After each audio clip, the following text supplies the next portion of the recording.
Hi guys, it's Amy at Little Farm Quilts. We're doing a live sew-along. So this is the first time we've been together in a couple of weeks. So let's give everybody a few minutes to get on. But everybody should have, I have two of them ready now. They're table runners, pinned and ready to go. So we'll give everybody a few minutes to get on. I'm going to get situated here. We're running a little late, so I'm going to share our video. See if it shows up. Hi, Deb. Let me see. Hi, Deb.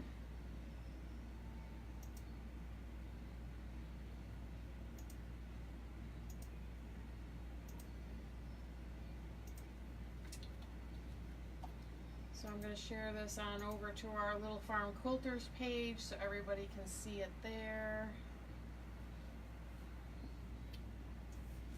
There we go. I'm back. Let's give everybody a couple minutes. It's been a busy week here. We went on our vacation, as you guys know. We went out to Wyoming to visit our daughter, son-in-law, and the two grandbabies. We had a good time. We climbed a mountain. Did some hiking, ate some good food. It's always a good time out there. So thank you, Kayla and Bryce, for hosting us out there. We were able to stay in their home and spend as much time with them and the grandbabies as we could possibly fit into the 6 days that we were out there. So we had a ball. Now we're back. The first order of business was to go grocery shopping because everything in our fridge had either gone off or there was nothing in our fridge. So we did that, took care of some errands yesterday and some farm chores. Did a little bit of relaxing today, not a whole lot. We've been kind of busy. Yeah. Hi, Trisha. Hi, Mom. So we're a little busy, but I'm looking forward to getting sewing. Tonight we're going to be what I call stitching in the ditch on our table runner. I don't know if we'll get it all done in the time that we have tonight, but you guys will finish it, I'm sure, before next Sunday. By the time we get to next Sunday, we're going to be binding the edges, and binding means we're going to encase the open edges and finish off our table runner. So by the end of next Sunday night, you guys will have a finished table runner to put on your tables, okay? So I've been thinking about our next project. So this is what I'm going to do. We are going to do a lap size quilt, approximately 50 inches by 50 inches, maybe 60 inches by 60 inch square. We're going to do a Christmas themed quilt. We're going to do that for the sew along. And what I'm going to do is I'm going to make kits that you can buy from me for that sew along. I'll let you know details as we get them. But it's going to be Christmas themed. We're going to learn how to do a different pattern, a different quilting pattern. We're also going to learn how to free motion quilt. And it's going to be a little bigger of a project. So it'll be a lot of good experience for everybody that's just starting. It'll be kind of a simple pattern. Well, step up from this one probably. And obviously a lot bigger than this one. So I'm looking forward to doing that. So you guys will have to let me know by comments below if you're interested in doing that sew along with me. I'd like to get a number of how many people are interested so I know about how many kits to put together. Do you have something to say? Matt looks like he has something to say. Hi, Debbie Crane. Hi, Alex.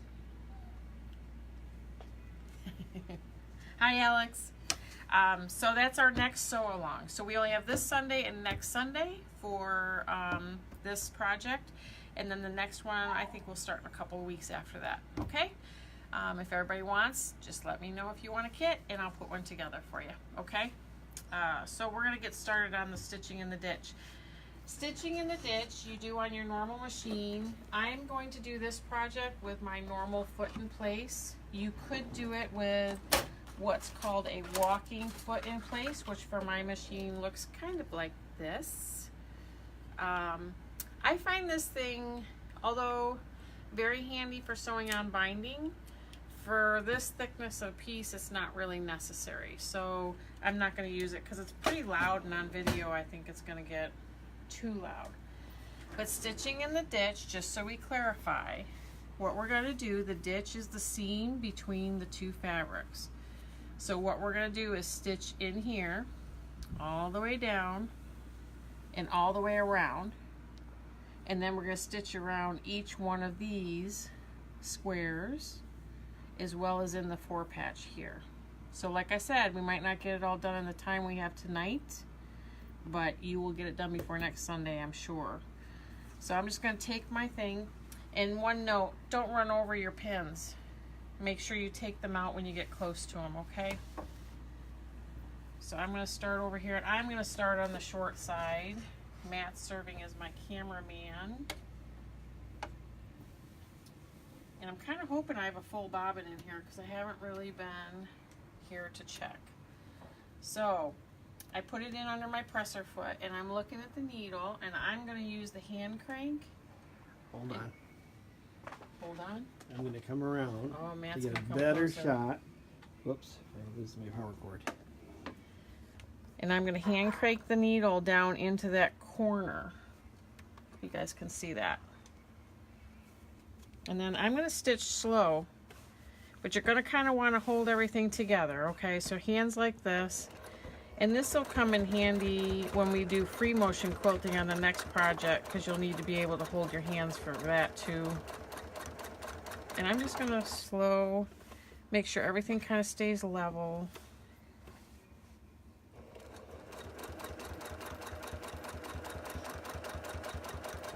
And just going to stitch.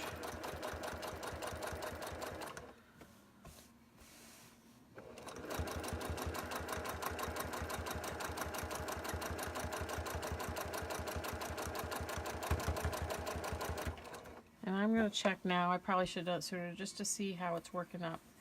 So you can see it from the front, and then you flip it over and you can definitely see it on the back.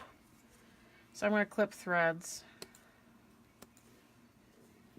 just to get them out of my way.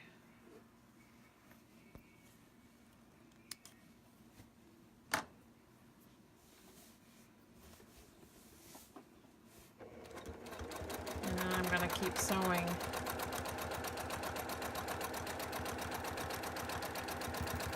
We're getting ready for house guests this week. My sister has flown in. Okay, so this is a good thing to see. I'm taking this pin out and I'm readjusting. So as we sewed down through, things shifted. It's okay if they shift a little bit, but you want to readjust. That's called zhuzhing. Zhuzhing, and I'm gonna repin just to keep it. Honestly, once you get this perimeter stitched, you shouldn't need all the pins, but I think more is better safe than sorry. Put my presser foot back down, and I'm going to work my way slowly down the side.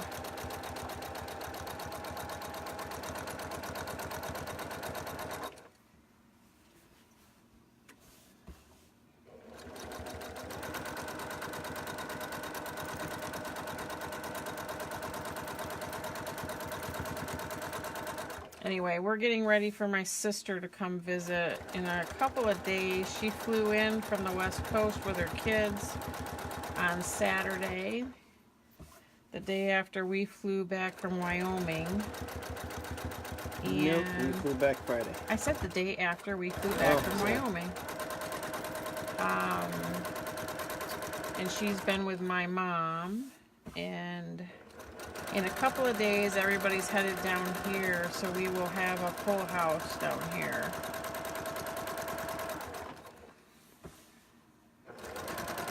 Summer of traveling and house guests, it seems, but that's okay. Oh, I should do this.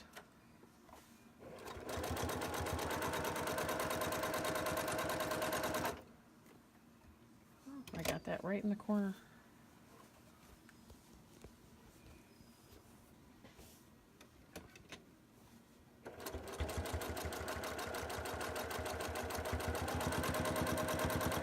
Continue sewing around. And you know, it's one of the principles about quilting is to try not to break thread unless you have to. Is that one of our dogs whimpering like that?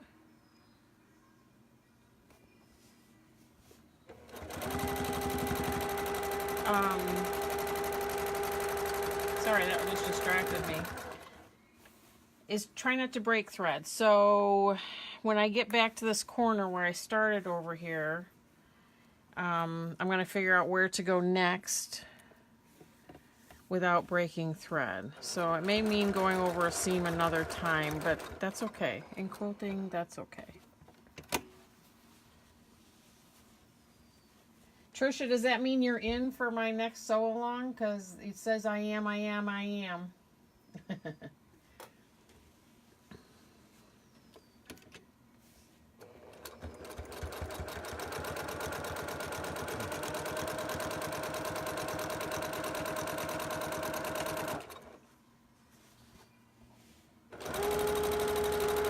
So I'm curious, what did everybody use to back their table runner with? Did they use scraps from the front?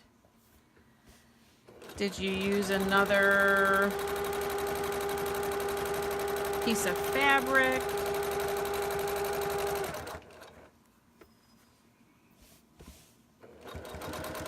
What did you use? When we do the next project, we will be talking a lot more about the quilting thread and what colors we're going to use and why we're going to use the colors that we're using. But for this one, we're keeping it fairly simple. I kind of wanted to start with something fairly easy for everybody to be able to do. And then each one do a little more in depth, I guess, learn a different thing. So I'm going to retrace this seam right here because the next thing I want to do is to come down here. And I'll do the lines this way and then back down, and then I'll figure out how I'm doing the 4 patches. Deb Abbott says she used a piece of fabric from her stash. Nice. And your mom says, I haven't yet, but I'm sure I have something in my stash. I'm sure you do too, Mom. I think you have enough fabric. You should be able to pick out something pretty. So this stitch in the ditch does not have to be perfect. None of the quilting that you ever do for me during these sew-alongs has to be perfect. Matter of fact, quilting in general should not be perfect. So this is my theory on quilting. Done is better than perfect. Angela Walters says that all the time. And I also think the small imperfections are what makes something handmade and unique. So you're going the full length now? I am going to go the full length, yes. And Debbie Crane says she found a piece at a garage sale. I know, she hit the ultimate garage sale. Yes, she did. And I went to that garage sale and they'd already closed up. So no. We missed out on the deals over there today. So the difference between this foot and a walking foot, sounds like my bobbin could be running low. Oh, I have more here. Okay. The walking foot has a mechanism that actually helps push the fabric through underneath here in case you're finding that it's not moving easily.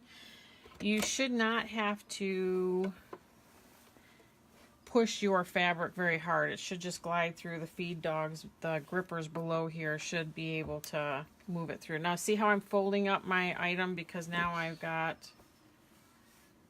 I'm going to retrace this seam in here. I'm not finding that I need the walking foot for this. If this was sliding all over the place and not going through the machine very well, I would put the walking foot on. But we can talk about the walking foot on the next project too. Not all machines come with it, so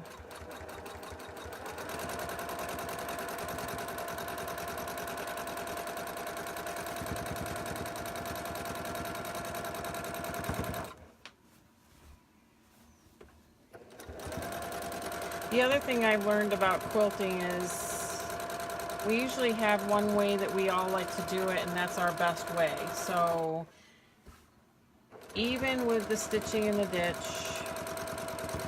you're going to have a way that works for you. And I have to tell you, I have a little problem with stitching the ditch just because of my trifocals. It makes me a little crazy. If I'm not looking at the fabric right, I could veer off the stitch in the ditch. That's why I kind of like the loose meandering quilting patterns, I think. I don't have to work at it so hard.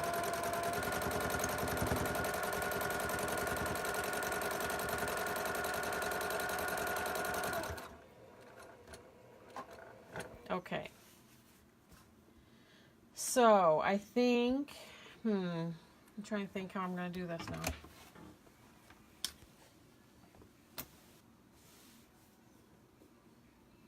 I think instead of going around each 4 patch, I might just do these lines here and let the big squares stand out on their own. Is that your final answer? I don't know if it's my final answer yet. I think it might be. No, let's trace down this way then. So I'm going to trace these 2 seams here and start the other way down here, I think. What do you think, Matthew? You're the Ditch in a engineer. ditch? Stitch in the ditch. I think that's Molly whining because she's not down here with us, you know. Probably. We have one dog that likes to lay underneath the sewing table while I sew.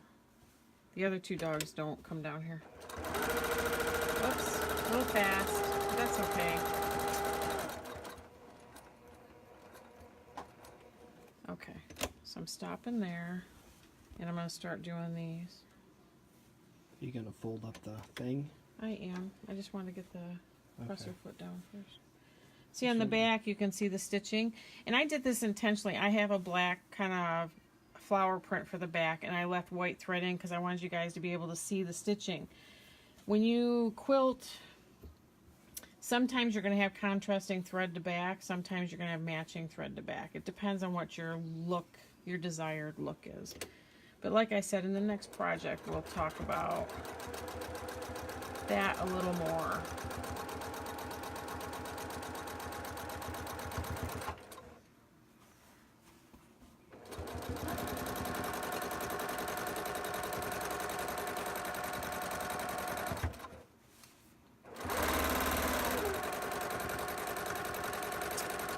Alright, hold on. One more. And then I'm going to keep working my way down. You can already see the texture that you're getting.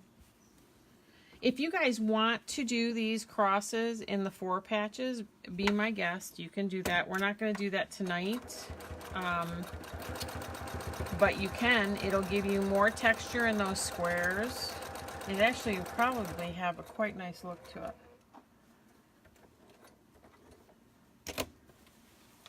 So now I got the short side here, and we have a pin in the way. So when I get there, I'm going to stop and take that pin out.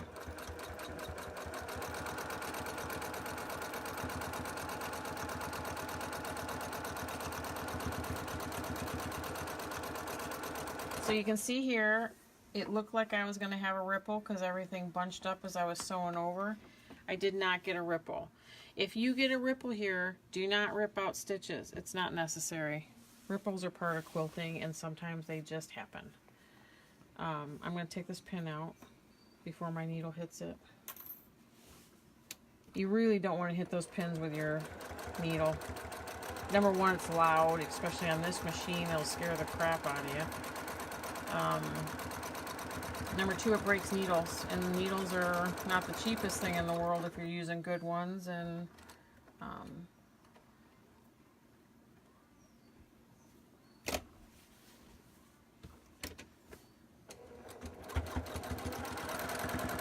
the key to this whole process is starting out slow.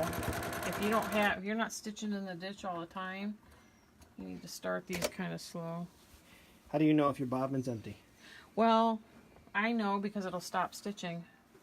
So it stopped stitching. Like the top thread will just lay on there because it won't be catching anything. I would know because mine sounds different when the bobbin's empty. And if that happens, how do you restart your new threads? As far as Well, the stitch? you would back up and re-stitch over like 4 or 5 stitches of the line you did before, and that would lock everything into place. So let's say I ran out of thread here. When I started back up, I'd start back up back here, so that I'm re-stitching over and tying threads in. It's not a fail-safe, but it certainly has worked for me so far. I've never had a problem.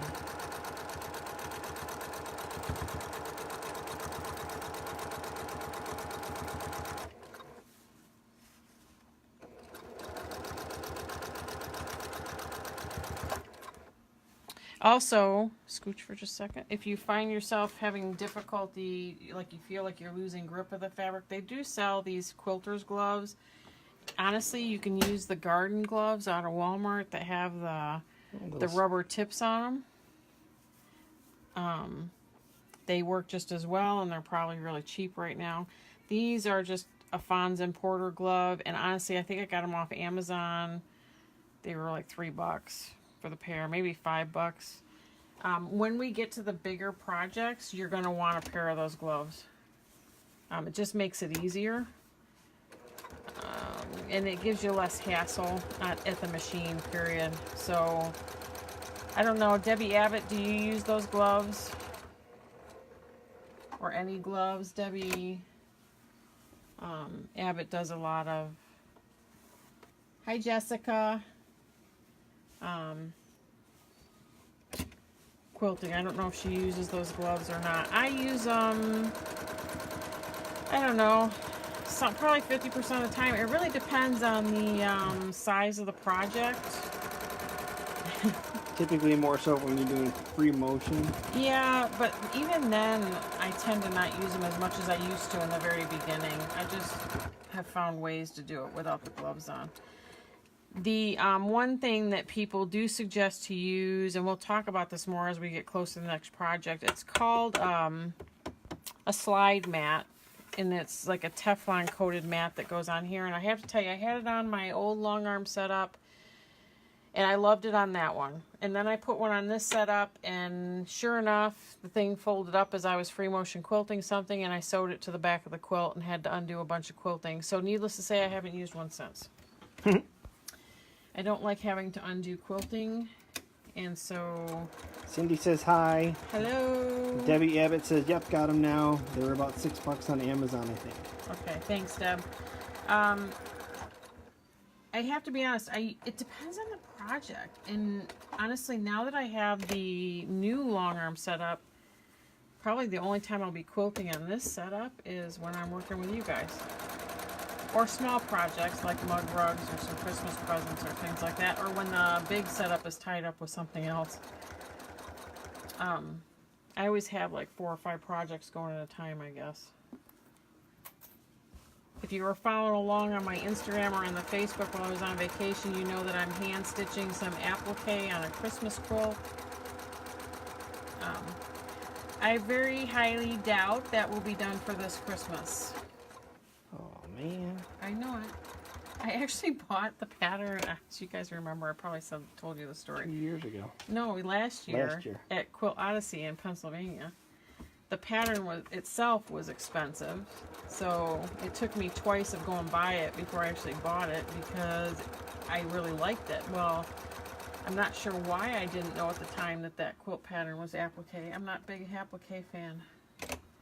But it gave me something to work on the flights.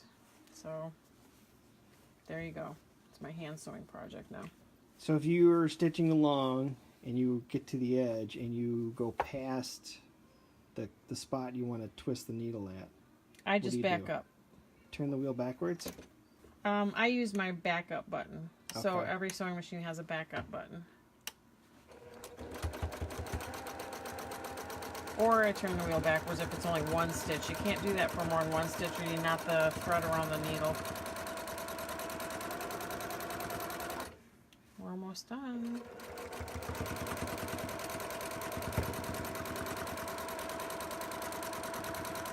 So at the end here, this is going to be my last stitching. And I'm going to hit the edge. I'm going to reverse a couple of stitches. That's all it needs, just a couple. And I have a thread cut option, so that's what I'm using.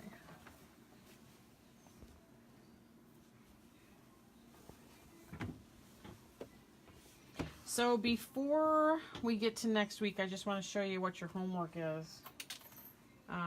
And then I will post a video on Tuesday about how to cut your binding and get ready for binding next week. what I want you to do is around this edge, I just want you to sew right around the edge. So you want to make sure to keep everything flat. You can use pins if you want. I've already talked extensively about how I don't pin. So you're just doing a 1/4 inch out the fabric. Not even a 1/4 probably. I'm just doing on the very edge just to tack it down.